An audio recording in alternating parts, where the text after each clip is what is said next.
in an old Buddhist monastery hidden in the mountains, where mornings begin with birdsong and the scent of herbal tea, a monk would start each day with the same ritual. He took a simple bowl of rice, added a few stewed vegetables, and quietly whispered a prayer of gratitude. This modest meal was not poor. On the contrary, it was rich with meaning, mindfulness, and silence. But why do Buddhists eat this way? What is allowed in their diet, and what is strictly forbidden? And what do food and enlightenment have in common? Let's explore together, simply, clearly, and without dry dogma. Food as a path, why eating matters in Buddhism. Imagine a morning in a Buddhist monastery. In the kitchen, there's no rush, no clanging pots or banging knives. Everything is calm. One monk slowly slices a carrot. Another stirs rice in a heavy iron pot. A third sits by the window, gently shelling beans with a soft smile. Each one seems to be performing a sacred ritual, because to them, that's exactly what it is. Food is part of the spiritual journey. Buddhists believe that everything we consume affects the state of our mind. Greasy, heavy food makes the mind sluggish. Spicy food makes it restless and agitated. Food should support inner balance, not disturb it. At one monastery, I was told, when you eat with greed, you feed the ego. When you eat with gratitude, you nourish the soul. That phrase captures the essence of the Buddhist view of eating. Mealtime is a moment of presence. No phones, no conversation, no television. You sit, holding the bowl with both hands, fully present. You don't rush. You don't eat out of boredom. You eat to live, and you live to awaken. Core principles of the Buddhist diet. To understand what Buddhists eat and why, you need to know the three key principles at the heart of their approach to food. Ahimsa, nonviolence. This is a foundation of all Buddhist ethics. Ahimsa means not harming any living being, not just physically, but also mentally. That's why many Buddhists become vegetarians or even vegans. Even through food, they seek to preserve peace, within and without. Ahimsa is not just about avoiding meat. It's an inner choice to live with compassion. That's why even cooking becomes a calm, gentle process, without aggression, without harsh smells, without harm. Minimalism and simplicity. You won't find 10 dishes, sauces, sweets, or desserts on the table in monasteries. No, it's very simple. Rice, vegetables, beans, and a few spices. Food should not be entertainment. It is a means of sustaining life and clarity of mind. Sometimes monks eat only once a day. They do so with deep gratitude, knowing it is a gift, not a right. The simpler the food, the easier it is to be free from desires and attachments. Mindfulness, sati, this is key in all Buddhist actions. To eat mindfully means to be fully present, to notice the taste, the smell, the texture, to be grateful to everyone involved in bringing the food, from the sun and the rain to the farmer and the cook. One monk said, "When you chew the rice, think of the one who planted it." That is meditation. What Buddhists eat, simple but meaningful meals. Let's now take a look inside a monastery kitchen. What do they prepare? Grains and cereals. Rice is sacred. It's on the table every day. They also eat wheat, barley, millet, buckwheat, made into porridge, flatbreads, or soups. Legumes, lentils, mung beans, chickpeas, soybeans, these are primary sources of protein. Monks cook hearty soups or purees from them. Beans with vegetables are a Buddhist food classic. Vegetables and greens. Buddhists eat everything the earth offers. Cabbage, carrots, potatoes, pumpkin, eggplant, spinach, green onions, parsley, basil. But there's a nuance. We'll come back to that shortly. Fruits. Fruits are like little blessings. They're eaten fresh or dried. Dates, figs, apples, bananas, peaches. In moderation. Oils and spices. Food shouldn't be too spicy, but Buddhists use turmeric, ginger, coriander, cumin. Oils, usually sesame or mustard, but only in small amounts. Nuts and seeds. Almonds, walnuts, sunflower seeds, sesame. They are additions, not the main course. They provide energy, but in large quantities can provoke greed or dependence. Examples of real food from monasteries around the world.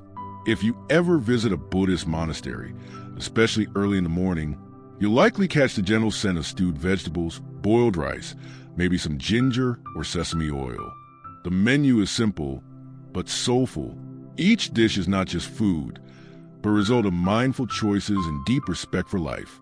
Interestingly, Buddhists eat differently in different countries, depending on the climate, local culture, and available ingredients. But the core principles, nonviolence, simplicity, mindfulness, remain the same.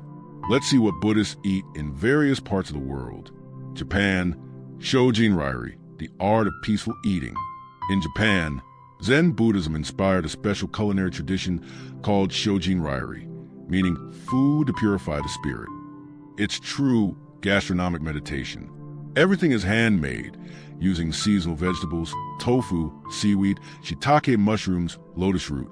Garlic and onion are avoided, as they are believed to stir the senses and disrupt inner peace.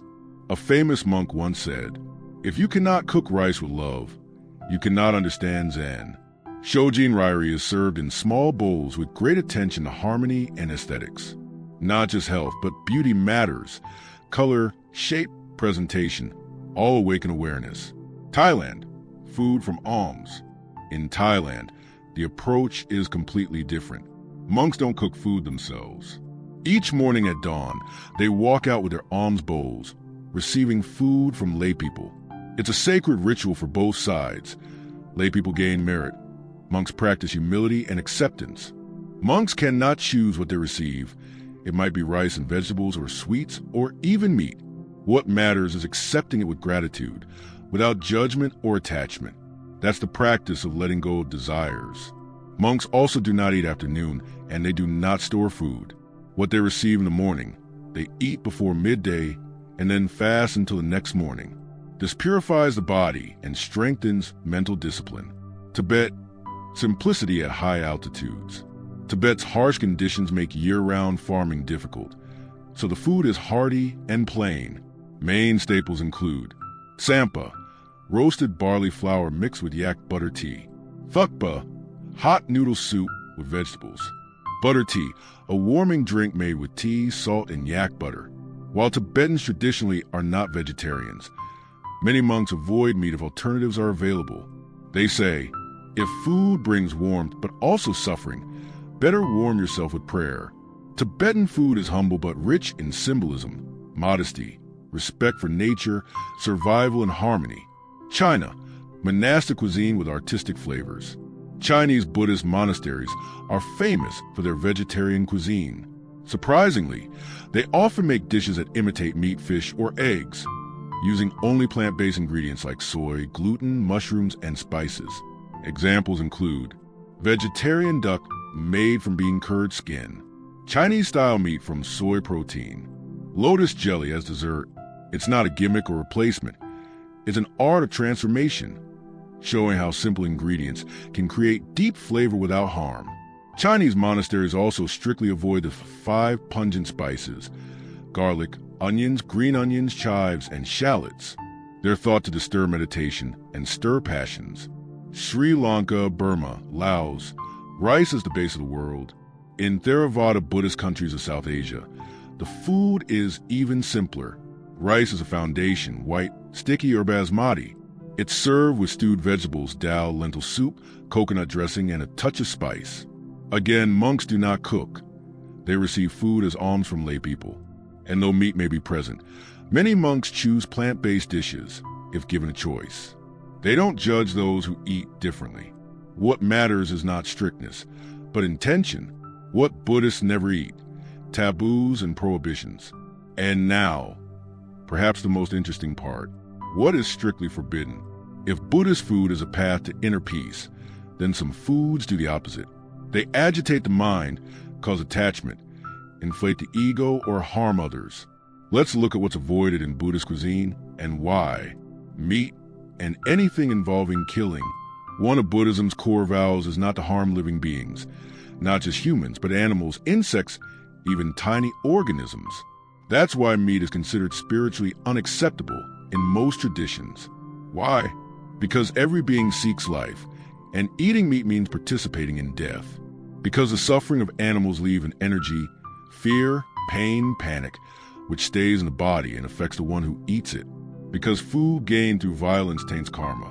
Yes, in Theravada schools, monks may eat meat if it's offered, and they didn't see, hear, or suspect the animal was killed for them. But in most Mahayana and Zen traditions, meat is strictly excluded. As one monk put it, you cannot meditate on compassion with a dead body in your bowl. Fish and seafood. People sometimes see fish as a lesser evil, but Buddhists view it differently.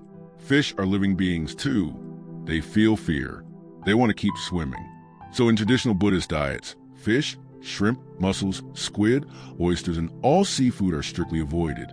Moreover, it's believed that aquatic creatures are especially sensitive to energy. Their death is slow and suffocating, bringing heavier karmic consequences. Foods that arouse desire or excitement. Buddhism is the path to a calm mind, but some foods, even plant-based, interfere with that. They're called the 5 pungent spices in Chinese and Japanese traditions, or stimulating ingredients. These are garlic, onions, green onions, shallots, chives. Why avoid them? They irritate digestion and increase body heat. They awaken desires and stir sexual and emotional energy. They agitate the mind and make people irritable or stubborn. As Zen monk said, onion may chase away demons, but it brings new ones from within. Even if a food is healthy for the body, what matters more in Buddhism is how it affects the mind and heart. Why does food affect karma? Many people wonder, what does food have to do with karma? But in Buddhism, everything is connected. Even the most ordinary act, like eating, is a step on your spiritual path. Each step either leads you toward enlightenment or away from it.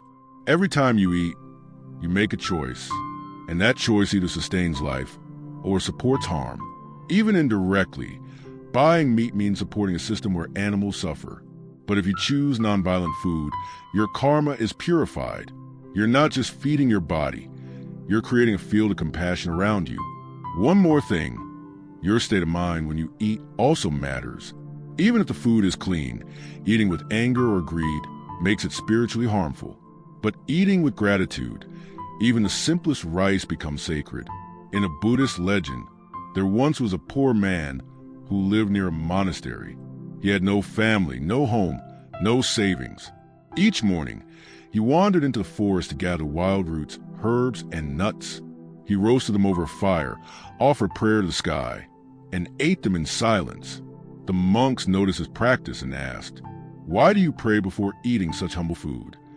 The man replied, "Because this food was given to me by the earth, the rain, the sun, and time.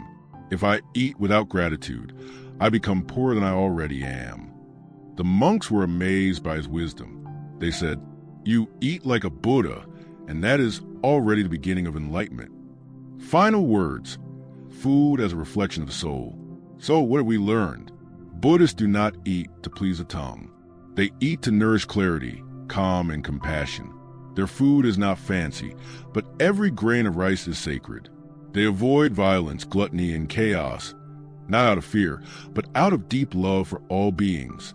Whether it's rice in Sri Lanka, barley in Tibet, or tofu in Japan, the meaning remains the same. What you put into your body becomes part of your mind, and what's in your mind shapes your destiny. If this story touched something inside you, maybe it's time to look at your own meals differently, not as just food, but as part of your path, to eat in peace, to eat with awareness, to eat like a soul that wants to awaken. Let every meal become a small meditation, and let your body become a temple where silence and kindness live.